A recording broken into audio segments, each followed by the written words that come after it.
Alors bonsoir. Ce que je vous avais hier sous les escaliers passé en parade au sous-sol du monde à venir, je vous ai promis un certain nombre d'images. J'ai évoqué le pont de Galata, le pont qui est une expression, mais c'est une vérité. Eh bien, je trouvais, aujourd'hui, j'ai beaucoup cherché et par chance, j'ai trouvé le reste du pont de Galata. C'est pas très somptueux, mais quand même, toutes les géométries, et ça restait exact, intact. On ne voit qu'un dixième. Le reste, peut-être, c'est taillé ou vendu. C'est pas à Harem parce que je passe très souvent par là. C'est donc à non, c'est pas Hagia Stefanos, mais à Ivan Sarai. Donc, l'autre jour aussi, j'étais en visite de Byzance. J'ai revu toutes les murailles, tout était là, c'est pas déplacé. Et j'ai voulu être sûr que c'était éternel. Donc, c'était éternel. J'ai regardé de l'autre côté des choses, eh bien, c'était intact. Après les grandes pluies, aujourd'hui, il y a un petit soleil, donc j'en profite, je revisite. Oui, les lieux de crime, c'est intact. C'est l'innocence, comme fontaine d'innocence. Alors, ce petit matin, vous savez, je vous avais lu, enregistré, écrit d'abord un petit poème. Mais avant d'écrire, j'ai fait un tourbillon d'images en partant de Charles, dont Lacan parlait d'un certain roi d'Angleterre qui n'était pas con, et j'étais dans une recherche absolue de ce roi qui ne serait pas con du tout. J'en trouvais quand même plusieurs. L'un des premiers, c'est de l'Angleterre et d'origine peut-être du Normandie, n'est-ce pas? Édouard II. C'est le fils, si je ne me trompe, de Richard.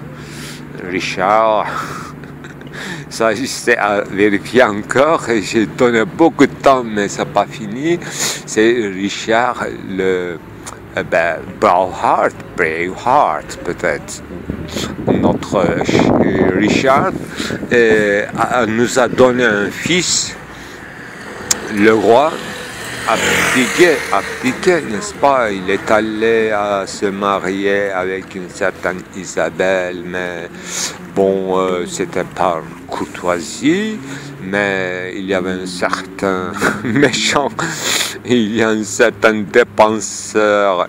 C'est une histoire très curieuse. Bon, ça peut passer des choses comme ça, mais ça, ce que je vais chercher ultérieurement, ce que j'avais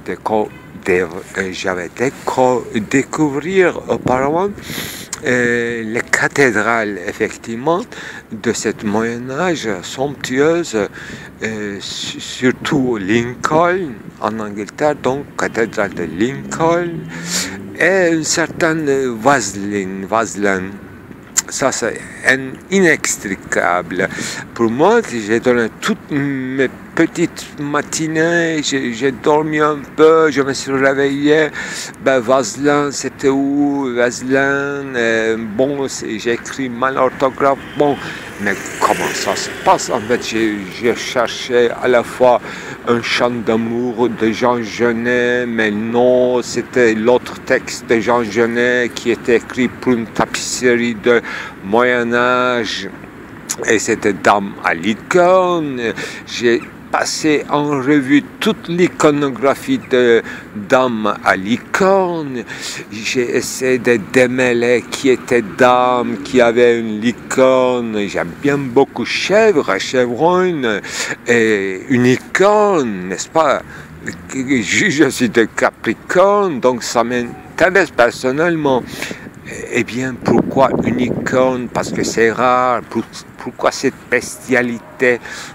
Pourquoi une dame veut une seule et elle refuse toute? C'est une princesse, je suppose. Pourquoi j'aime tapisserie?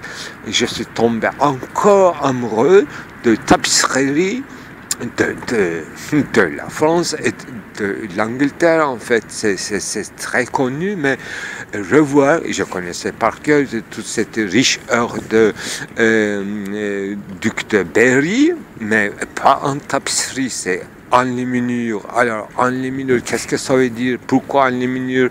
Pourquoi pas miniature? Qu'est-ce qu'il y a de lumière dans tout ça? Et qui est Lucifer? Qui est Lightborn? Bon, ça va être trop, mais je suis tombé. Et Christophe Marlowe, que j'avais connu à partir de E.J. Ayhan. Donc, Christophe Marlowe avait écrit une pièce de théâtre sur Edward II. Alors, j'ai trouvé une thèse de doctorat rédigée à Sorbonne, Panthéon, et j'ai lu. Et c'était tragique, effectivement. Pourquoi Marlowe a montré cette violence tendre jusqu'à la fin? Et à la fin de pièce, en fait, c'était une sodomie incroyable, une chair. Bon, j'ai trouvé toutes ces iconographies de torture, de peine expiatoire. Tout était resté dans le petit livre en miniature qu'on appelle enluminure, en fait. On montrait tout, toutes les millions, toutes les enchéries et toute cette, comment on dit, les images montrent encore plus, en fait. Une tableau montre toute une pièce de théâtre, toute une drame, toute une politique, toute la culture populaire, lui dire, et tous ces jeunes gens regardaient, tous ces enfants de cœur regardaient tout ce qui était sacrifié, expié. Donc il y a des interprétations que, en fait, Edward II voulait son dernier châtiment, voulait par où il a péché, il voulait être châtié par où il a péché. Bon, il attendait ce moment expiatoire. C'est tout dur, en fait. Même sa naissance, sa vocation était christique en ce sens-là. Donc, son peine capitale n'était pas une simple abdication, mais c'était vraiment une passion christique, etc. Ça fait trop, quand même. Le Moyen-Âge a cru à tout ça. Et puis, même aujourd'hui, il parle de nos rois, protéger nos rois et tout. Et puis, il y a une autre Edward, bien sûr, dans les années 1880, où il est le même, peut-être 1938, il est abdiqué. Bon, Lacan devrait parler plutôt de ce deuxième, enfin, qui s'appelle Edward VIII, huitième Edward. Moi, je parle d'Edward le second. C'est très compliqué, tout ça. Je suis encore en Byzance, dans les anciens quartiers de Constantinople, et je cherche les traces du crime. Les nuptiales à solis ortus, secretaque non noverat. Vérité non guère verrouillée, secret que non dévoilé, pour elle, belle Aphrodite, conduite par Cupido, en mer de Poséidon en cœur, sur un dauphin lui-même amoureux. Seul Argos de la terre restait de Gaïa, par dompter Hermès, peut instruire cette cupidité innocente encore. Sans or de Vulcain, chassé et refusé du jardin d'Éden à Perse, accueilli ensuite en retour de Troie, apaisé de nouveau par la cité olympique. Cet Héphaïstos entrait au caprice d'Aphrodite, jouteuse d'or et déjà nuptiale. Aucun des fils mangés de Gaïa n'a pu ne pas pouvoir passer par le miroir miroitique de cette psyché. Les nuptiales, cachées d'abord dans un chaos qui engendrerait cet Eros de ses propres hanches à me manger. Quelle affreuse évolution ou involution, une régression dans le monde chrétien. Extraordinaire vie, les mœurs, l'habitude faste reste. Cette envie de régence, souveraineté venue de Rome éternelle, mais qui est donné son lieu au christianisme, et un peuplade, un populace jaloux qui veut un règne éternel, divin, qui sera de l'ordre christique, un roi, mais le roi veut jouir de sa puissance, et le ministre, et le baron de guerre. Il faisait la guerre avec Écosse, bon, tout cet besoin de guerre, des mecs, des propriétaires, des barons de guerre. Et le roi voulait indépendant de tout ça. Le roi Édouard II tout d'abord. Et avant la Deuxième Guerre mondiale, Édouard VIII aussi, peut-être, il voulait être en dehors de tout cela.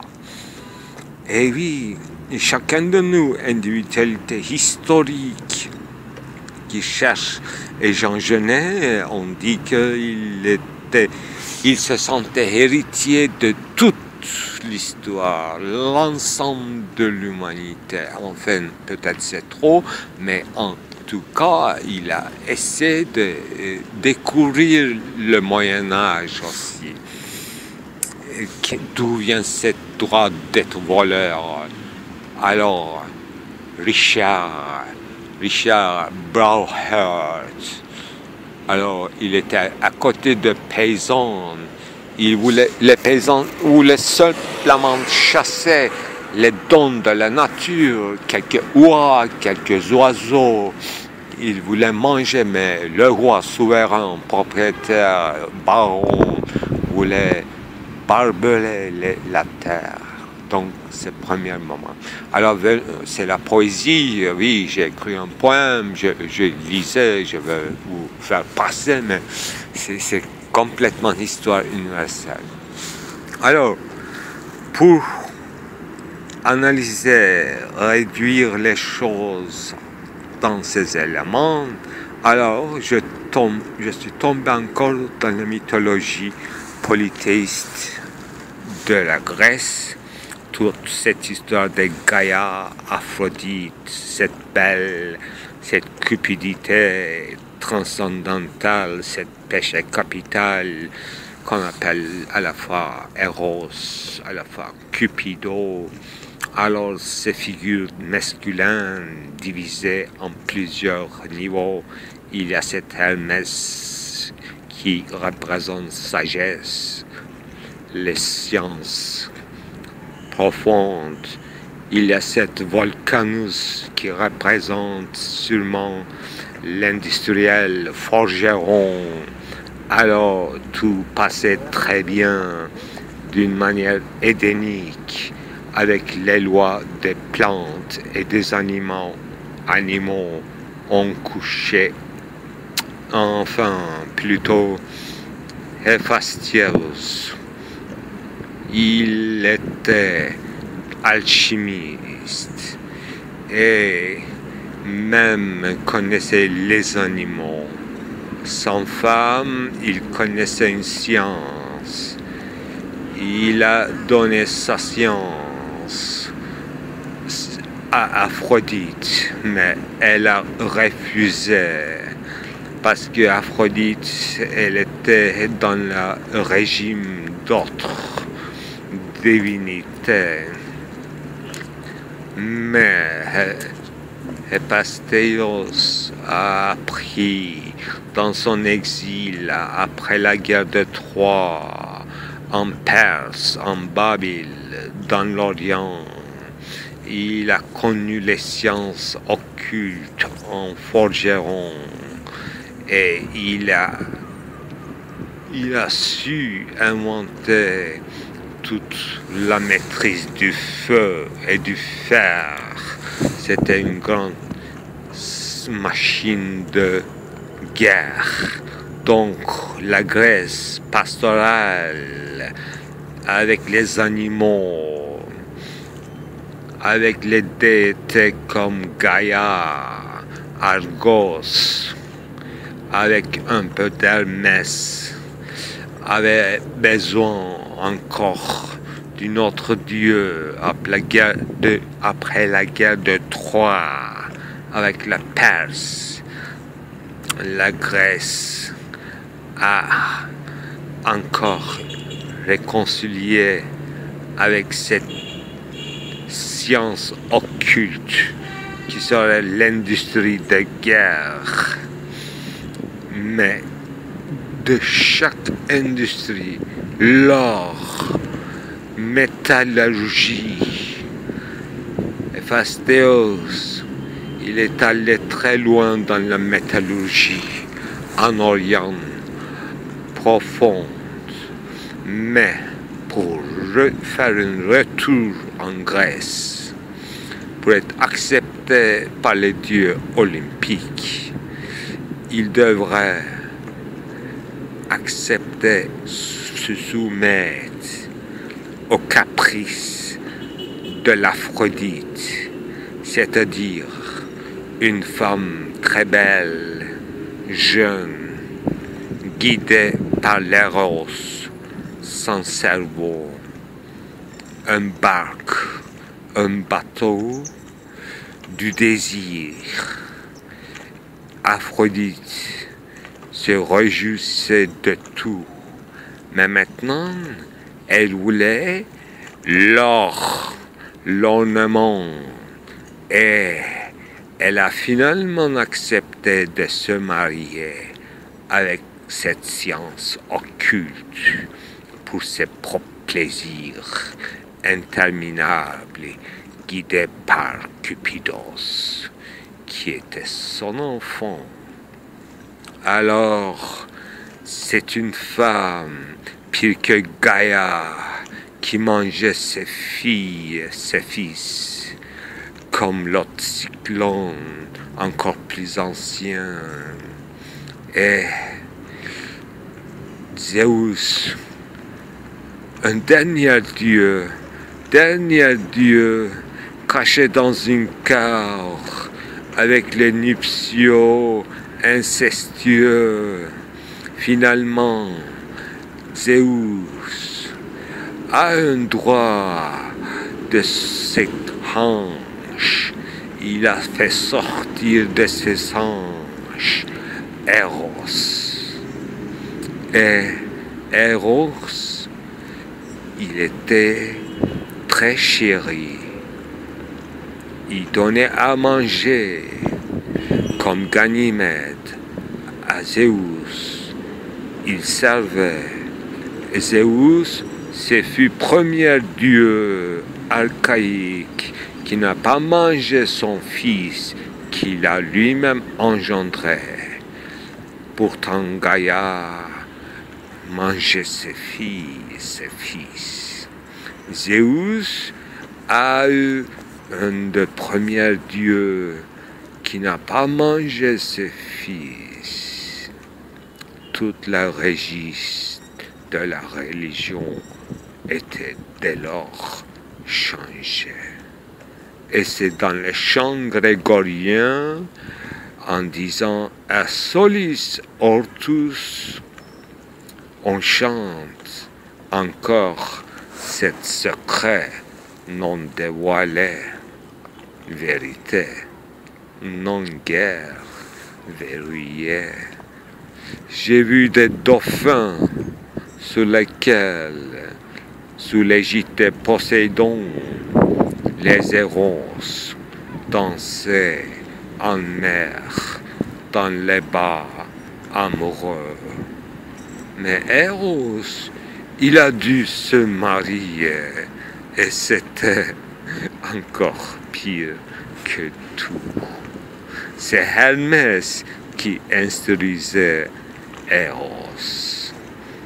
Mais ces nouveaux dieux ne comprenaient pas du tout l'ancienne nature aperçue. C'était fut après Troie où tout était changé. La Grèce était finie. C'était Lucifer avec la lumière de Lightborn qui avait gagné la guerre. Alors même Église de Angleterre était sous l'influence de Byzance. C'était facile d'imiter Byzance en restant fidèle à l'orthodoxie, mais ils avaient envie d'autre chose. De toutes ces icônes, c'était lassant, c'était trop draconien. Il y avait des dangers énormes et on réprimait sodomie du roi dont il avait droit. Pourtant, le peuple était jaloux du roi et de son amant. Il voulait qu'il meure et qu'il crève comme eux, comme Christ. Et dans l'église d'Orient, il y avait une hérésie énorme. Bogomil, c'était de l'art, l'achètement sublime qu'il fallait infliger au roi qui l'a péché. On appelait ce crime bougre, ça venait de le nom bulgare qui avait fleuri Bogomil. Et en anglais, venait de franciser bougre. Voilà ce qu'on voit dans les façades de la cathédrale de Lincoln et de Berkeley. Et tous les rois en concurrence avec les évêques voulaient. Et à Venise même, on établissait des maisons de prostitution des femmes pour empêcher cette fléau qui venait de l'Orient jusqu'à l'Angleterre. Les doctes, les théologiens avaient compris la réussite du paganisme grec. Ils étaient d'ailleurs tous latinisés. Ils connaissaient les divinités romaines. Ils connaissaient Gaïa, cette mère donnante, la mère déesse, Alma Mater. Donc, ils ont commencé à chanter comme mère donnante toutes les souffrances du Fils, comme les stades, étapes de calvaire, la vie toute l'histoire de l'humanité devrait être une calvaire en voie de croix aux crucifixions. Stabat Mater, cette chanson semble dans les églises d'Orient et de l'Occident a vu jour cela. Pourtant, Alma Mater, c'était une chanson de l'école dans les premières universités du monde au Moyen-Âge à Bologne. Alma Mater, c'était ni chrétien ni pagan, c'était docte. Tout étudiant dans les premières universités très profondément chrétien, à la fois illuminé, hellénisé, à sa pente, mourir sur terre comme autofadé, sans qu'il y ait un péché expiatoire. Il fallait se châtier dans un autofadé interminable. Ce feu expiatoire devrait être toujours à l'intérieur de soi. Et dans les universités de Bologne, d'Alma Mater, on chantait cela. Et on a appris très très lentement ce que veut dire Saint Paul. Ce qu'on comprenait toujours très bien, c'est la guerre entre l'Angleterre et l'Écosse. C'était fait déjà, ça remplissait tout le vide de leur vie. C'était Vulcanus avait commencé avec cette industrie de guerre, de fer, et les femmes voulaient toujours de l'or et de l'ornement. Et le mec devrait faire de la guerre au nom de propriété des femmes. Mais le roi, c'était au-dessous de tout cela. Il ne voulait pas faire la guerre.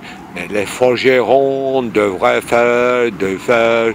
Et les manufactures devraient faire des ornements. Il fallait que ça se vende, ça se vende, ça se vende. Donc on a rétabli la prostitution dans le christianisme. Et les rois saints rêvaient encore de ce christianisme, des confréries, mais l'Église, avec son organisation, avait conjuré toute leur furerie. Quelques bandes de Diane qui étaient influencées, Pierre Klossowski. Et il y avait des variantes de cette histoire d'études, de royalistes, mais le peuple ne se contentait pas des choses illuminées en luminure, en miniature, en théâtre. Il voulait voir tout châtiment dans la place publique. Il voulait être sûr d'être esclave. Et dans cette clarté d'esprit de populace du Moyen-Âge, que conquête musulmane a eu une possibilité de conquérir Constantinople, qui discutait si le temps comme ange de Gabriel aurait pu, s'il voulait, couper les ailes des roses, c'est-à-dire cupidité. Dans le langage courant, est-ce qu'avec le progrès, avec le temps qui s'écoule, cette cupidité qui est inhérente dans nos citoyens peut être guérie? Peut-on nous sauver avec ces prémices? Voilà que la Byzance a ouvert ses bras à un manichéisme musulman, et toute la dialectique est regressée d'un part. Bon, les châteaux, les monastères, tous ces bâtiments, propriétés réservées, fondations, c'est une histoire énorme, oui, je sais, mais à un moment donné, l'humanité a choisi d'être légère, d'être chassée tout le temps, d'être jugée, d'être exécutée.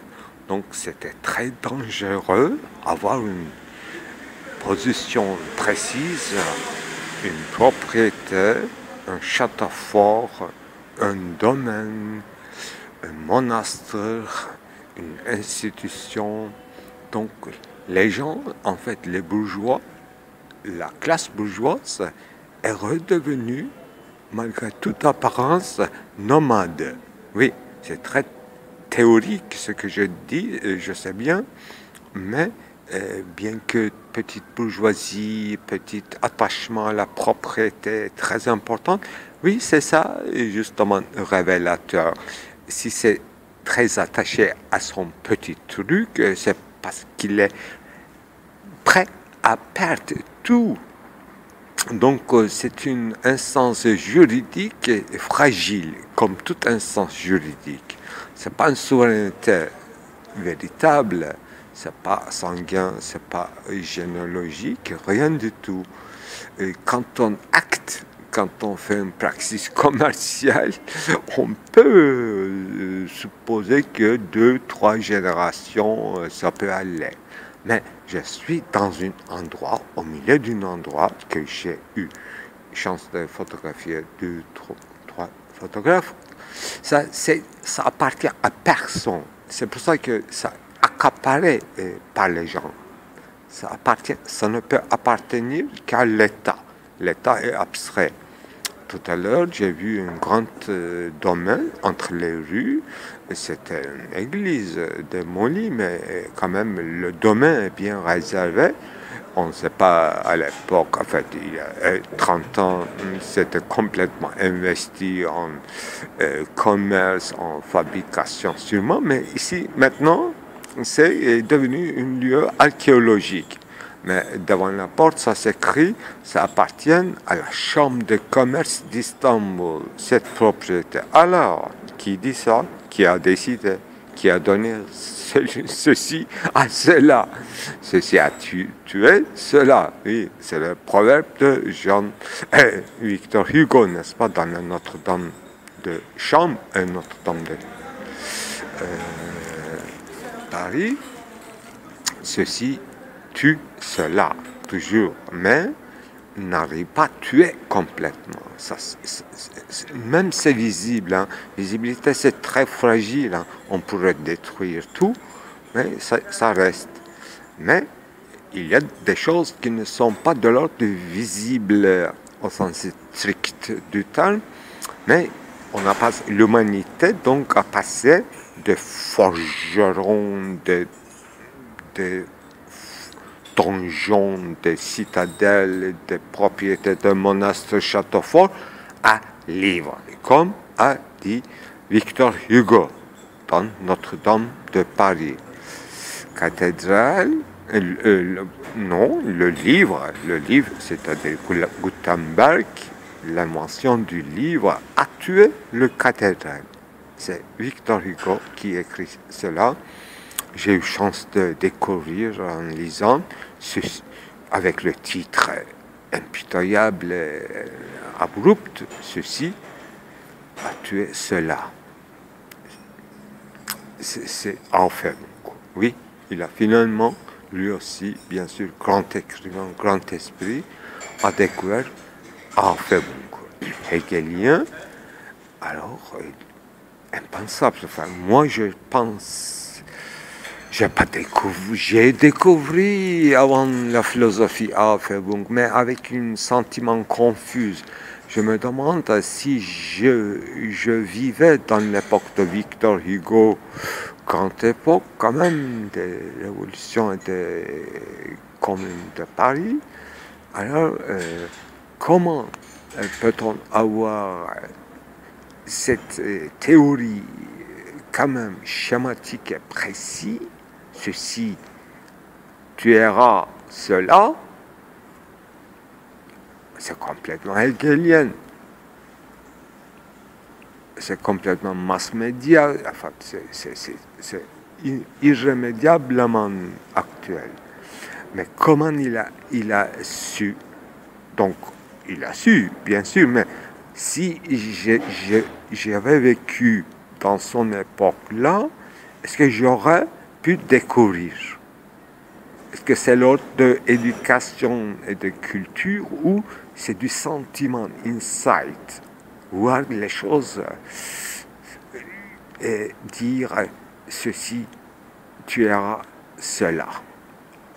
Ceci n'a pas encore tué cela, mais tuera le lendemain. Est-ce bien ou est-ce mauvais? Mais tuerie absolue n'existe pas, apparemment, n'est-ce pas?